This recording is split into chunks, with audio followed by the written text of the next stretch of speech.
सांगली जिल्ह्यातील दिव्यांग विद्यार्थ्यांना घडवणाऱ्या ज्या शाळा आहेत त्या विद्यार्थ्यांनी आणि तसेच बाल सुधारगृहातील विद्यार्थ्यांनी दिवाळीच्या निमित्ताने हे ज्या वस्तू तयार केलेल्या आहेत त्याचं प्रदर्शन आम्ही आज भरवलेलं आहे।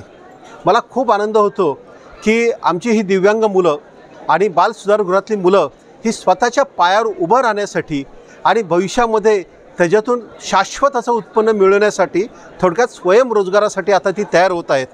आजचं हे प्रदर्शन पाहून मला खूप आनंद झाला।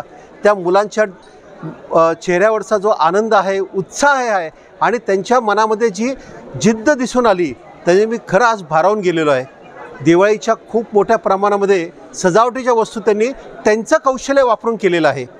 आजच्या या प्रदर्शनामध्ये मी सर्व सांगलीकरांना विनंती करतो की आजच्या या प्रदर्शनाला सर्वात जास्तीत जास्त लोकांनी भेट द्यावी आणि या मुलांकडून या वस्तू विकत घ्याव्यात। त्याच्यामुळे त्यांच्यामध्ये एक आत्मविश्वास निर्माण होईल आणि आपण आपल्या पायावर उभं राहू शकतो, आपलं भविष्य घडवू शकतो। हेच त्याच्यातून आपल्याला त्यांना प्रोत्साहन देता येईल। त्यांच्या पाठीवर ही शाबासकीची थाप द्यावी अशी आपल्याला विनंती करतो। आणि एक नक्की सांगतो, आज मला खूप आनंद झालेला आहे। रायगड किल्ला मुलांनी केला, त्याच्यावरच्या मूर्त्या त्यांनी केल्या, अनेकांनी मावळे तयार केलेत, अनेकांनी घराची तोरणं तयार केलेली आहेत आणि अनेक मुलांनी त्याच्यासोबत सजावटीचं इतर साहित्यही ठेवलेलं आहे। या सर्व मुलांना मी शुभेच्छा देतो, संस्था चालकांनाही शुभेच्छा देतो। सहभागी झालेल्या 24 संस्थांचं मी अभिनंदन करतो आणि सगळ्यात महत्त्वाचं आपल्याला सांगतो, या मुलांमध्ये आज जो आत्मविश्वास वाढणार आहे मला असं वाटतं त्याच्यामुळे सांगलीचं भविष्य अतिशय चांगला राहणार आहे।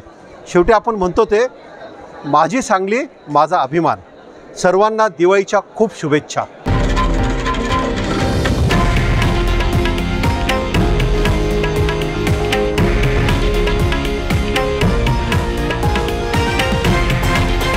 हे आहे देशातील नंबर 1 न्यूज नेटवर्क आणि आपण पाहत आहात TV9 मराठी, एकमेव।